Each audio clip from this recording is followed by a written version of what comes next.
फेरि कस्तो भने काका फेरि बोल्दा बोल्दै 5 मिनट केटी पटिहाल्ने क्या त्यो के भएको त्यो बोला फेरि साँच्ची भनेको ल अब जस्तो एउटा नम्बर पायो त्यो मेचिङको मलाई कहाँ चिनेको थियो विनोद त्यो मिस्त्री तिनीहरू घुम्न गएको रहेछ यो कहाँ भन्छ यो खै कुन ठाउँमा बेचेँ मैले घुम्न गएको रहेछ तिनीहरू विनोदले नम्बर ल्याएर रहेछ त्यसको घुम्न गएको रहेछन् विनोद ल्याएर मलाई दियो नम्बर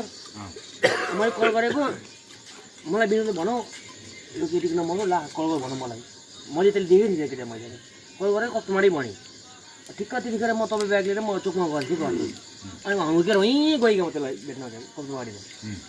चोकमा आएँ फेरि चोकको बाइकमा भर्खर भेटेको नि छैन फर्स्ट टाइम देखेको बाइकबाट लिएर आएँ सिधै आएको मैले सिधै कालेबुङ गएको बाइक लिएर त्यसलाई मैले भर्खर फर्स्ट टाइम भेटेको सिधै गएको त्यहाँको सबभन्दा ठुलो हार्डर हार्डरको चाहिँ अर्जुन कणलको चाहिँ म त माग्न आँट गर्दैन उसको गाडी लिएर जाऊ के भन्छ नि यहाँ मान्छेले 50 रुपियाँ उठाउनु पर्छ अङ्कल भन्नुहुन्न एकछिन बाइक अनि फेरि म के पनि गर्थेँ नि अर्जुनले अब 50 रुपियाँ पैसा उठाउनु छ भने त रमेशको बिचरा चाहिँ आफ्नो त भनेर दिएर पठायो कहाँ लिन थियो पैसा 50 रुपियाँ मेरो बाइक माग्न आएको अनि के नि गर्थेँ नि यतिसम्म दिमाग फेरि काकाले अब रुख किन्नुहुन्थ्यो अनि जाँदा दराजमा काकाले मैले 2 लाख दिनुहुन्थ्यो क्या लिए भनेर मलाई दराजमा अन्त कहिले काहीँ 1 लाखको बित्यो 2 लाख बित्यो हुन्थ्यो झोलामा अहिले कहिले 1 लाख बित्यो होइन काका 1 लाख बित्यो अनि झोला ल्याएको केटीको अगाडि म गर्ने क्या फेरि पैसा टक्क बाइक केटी कहाँ हिँडिरहेको छ नि टक्क बाइक रोक्ने टक्क झोला निकालेर टक्क गर्ने पैसा मलाई चाहिँ याद छ त्यो कुरा चाहिँ अन्त केटीलाई मैले एउटा इलामको रहेछ अनि त्यो केटीको चाहिँ उसको मामालाई खोज्नमा रहेछ तपाईँमा रुख क्या त त्यो हाम्रो 12 घर किन्दाखेरि अनि पैसा भनौँ नि म हराएँ नि त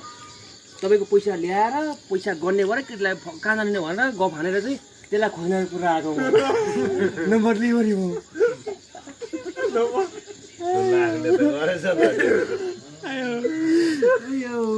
दादा रुख किन्यो अनि काका ठिकै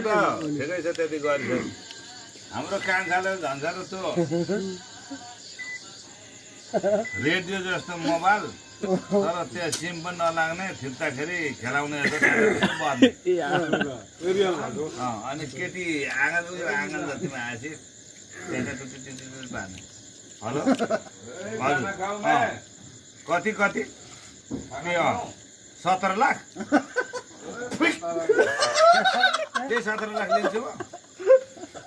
खाना खाऊं मैं खाइए थोड़ा माल है थोड़ा माल लीजिए